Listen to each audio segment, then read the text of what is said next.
no matter the location. From O-A-K-L-A to L-V, I'm a Raider. Raider Nation, what's going on? You're watching the Raiders Report, and what are we going to be talking about on today's episode?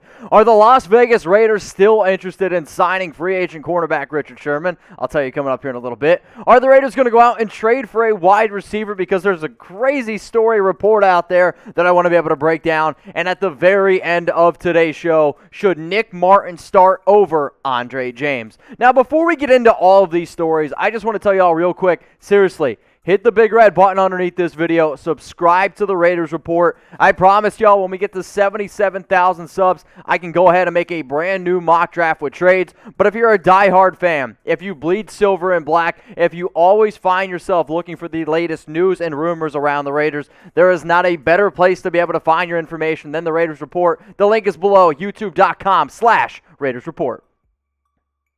Raiders news and rumors kicking it off here. Richard Sherman.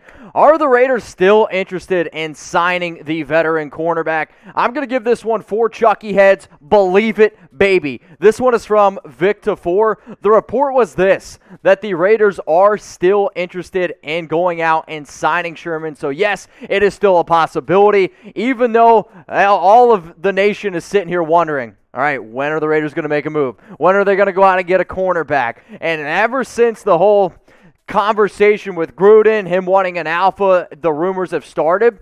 But then they also picked right back up this past weekend because Sherman, he was seen in Las Vegas, which we'll get to here in just a sec. But here's the quote from Vic Tafur on Sherman signing with the Raiders. You do hear talk about Richard Sherman. I still think this is a possibility. I think he is kind of going at his own speed. I think there was a tweet that he's in Vegas right now at a casino at a pool party, so he's nearby.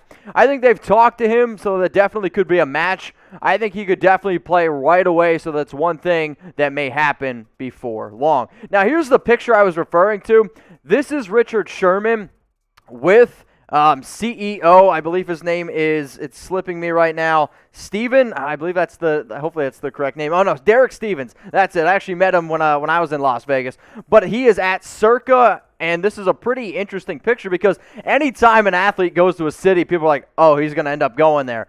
The thing with Las Vegas is, okay, very, very wealthy people going to have a good time. I wouldn't look too into this picture, but it is kind of cool that Sherman was at least in Las Vegas. So what do y'all think about this? Should the Raiders go out and sign Richard Sherman? I want you to type S for sign, or I want you to type P for pass. Obviously, he's a very talented player. He's 33 years old, and he would be a major upgrade for this team.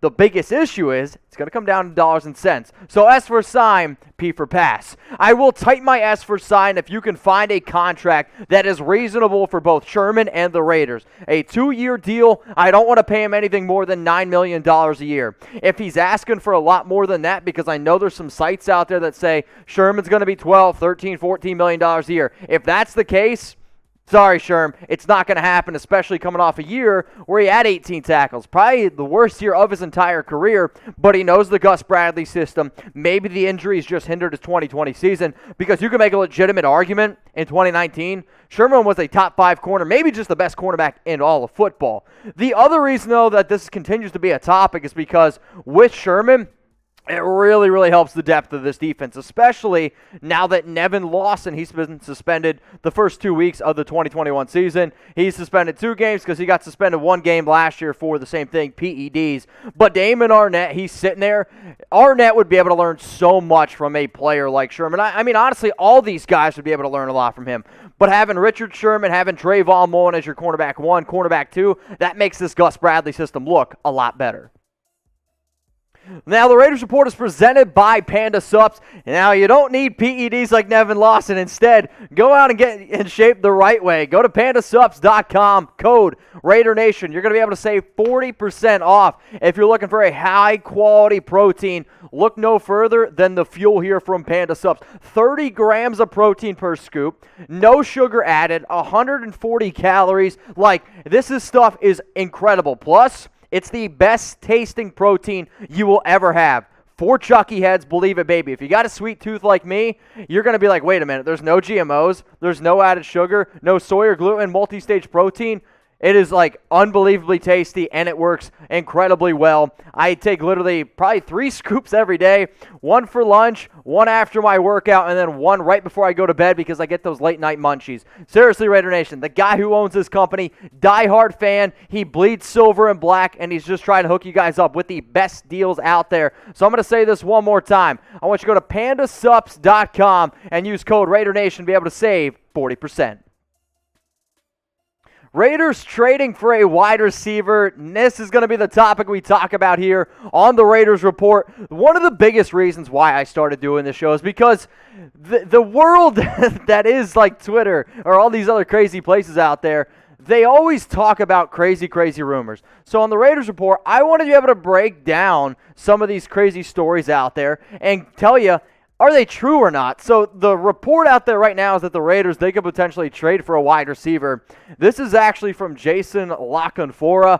I'm simply just going to say this. I'm going to give it one Chucky head. I'm going to say there is a small shred of truth behind it. Do I think the Raiders make a move for a receiver? No, I do not. However, it's the offseason. It's John Gruden, and if I could tell you all what John Gruden is thinking, I wouldn't be on here. I'd be sitting in a really comfy chair somewhere, probably in Allegiant Stadium. But the report was this, that the Raiders could trade for a wide receiver because CBS listed a few teams that could go out and make a move. The biggest reason why that the Raiders were listed is because the free agent wide receiver pool right now, it's totally dried up. I mean, there's just no doubt about that. I mean, the top guy is AB, FAB in the comments. But they also said that this could force John Gruden to go out and try to make a splash because John Gruden loves to make these big-time splashes, right? So before I show you the list that La Canfora breaks down of players that the Raiders could potentially trade for, go down to the comment section and let me know. Name a wide receiver that you think that the Raiders should go out and trade for.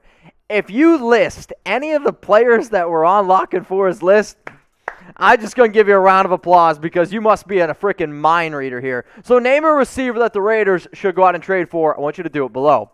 Now, here's some of the receivers that La Canfora ended up breaking down. Cam Sims for the Washington football team. Jacoby Myers was a receiver. Scotty Miller, Alec Bachman. Those were 4 names. The last 3 names to me are a little bit more intriguing in terms of the Raiders. You got Jalen Guyton, Brandon Cooks, Marcus Valdez-Scantling. So for Jalen Guyton, the reason why this one's interesting is because, well, he has some connection here with Gus Bradley. I still don't see that happening. The 2 names that really jump off the page to me the most are, first off, Brandon Cooks, 5'10", 183-pounder. The issue is this.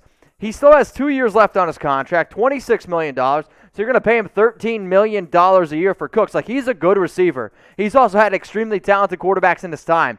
But he's also had a lot of concussion issues, and I don't see the Raiders going out and moving it. Another player that was listed as Marquez Valdez-Scantling, who I believe is set to make $2.2 million this year. And at 6'4", 206 pounds, the reason why this would be an interesting trade for the Raiders, he's a field stretcher. He's one of the only players that averaged more yards per catch last season than Nelson Aguilar. I mean, I believe that's like 18.9 yards per catch. He's big body, a great athlete, and he can stretch the field, something that I know the Raiders are very interested in. So the reason why some of those 7 players were brought up was because of this. This is what La Canfora said. Being aggressive and seeking value can end up getting richly rewarded in this league. And there are receivers with ample upside who seem caught in situations that are less than ideal. No disrespect to you, La Canfora. I think you're pretty bad at your job, honestly. But those receivers that you mentioned, you're telling me they have ample upside? I mean, maybe Brandon Cooks, but no disrespect to all 7 of those guys. The Raiders chose John Brown. They chose some of these other players over some of these other guys on the free agent market. And, I'm not the biggest fan of Zay Jones, but I would rather have Zay Jones on his current contract right now than some of those other players. Like, I'm not going to go out and give up draft capital for a lot of those guys, but the Raiders have confidence in Jones. They gave him a raise of $1.1 million. They also went out and brought in John Brown. The objective for this team was to be able to replace Nelson Aguilar and do it at a cheap contract and cheap way. That's what they did with John Brown. They gave him a 1-year contract worth up to $5.5. They also gave Willie Snead a 1-year contract where he's going to make like 1.27. So essentially, you had Brown, you had Willie Snead. That's replacing Aguilar. The only guy on that list that I honestly think that you could replace Aguilar with was Brandon Cooks. And if you just wanted to spend $13 million, you might as well just spend it on Nelly. So no disrespect to La Canfora. All those receivers you mentioned, I'd be shocked if the Raiders traded for one of them. So what do you think here?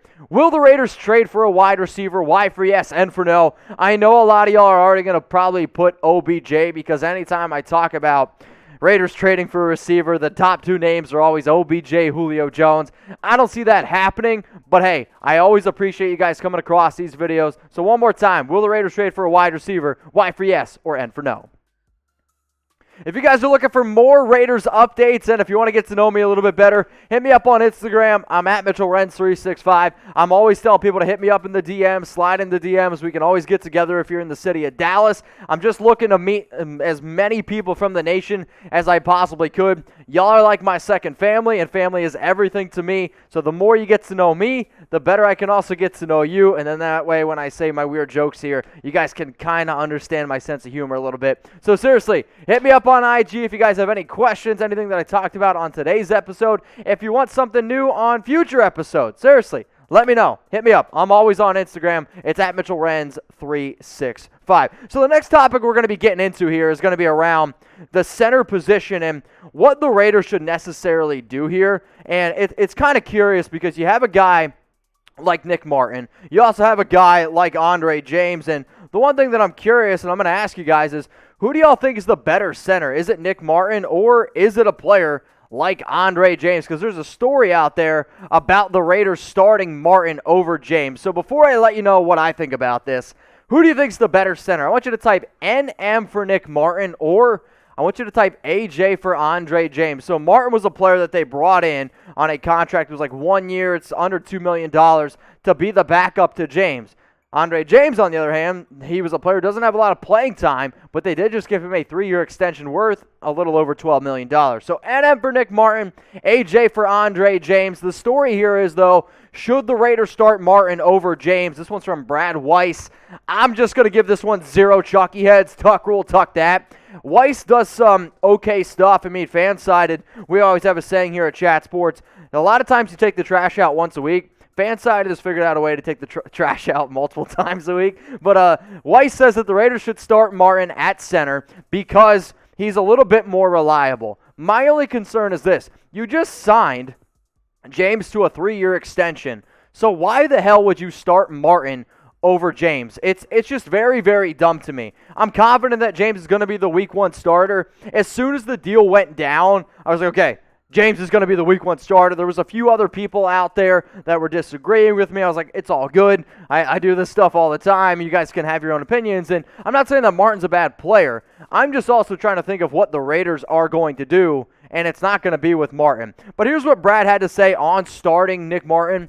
With so many changes, letting Martin start in 2021 makes a lot of sense, as he has the experience and would give James another season to continue to develop. Maybe the Raiders get rid of Martin after 1 season, but in 2021, he needs to be the man in the middle of this offensive line as the Raiders look to finally make it to the playoffs.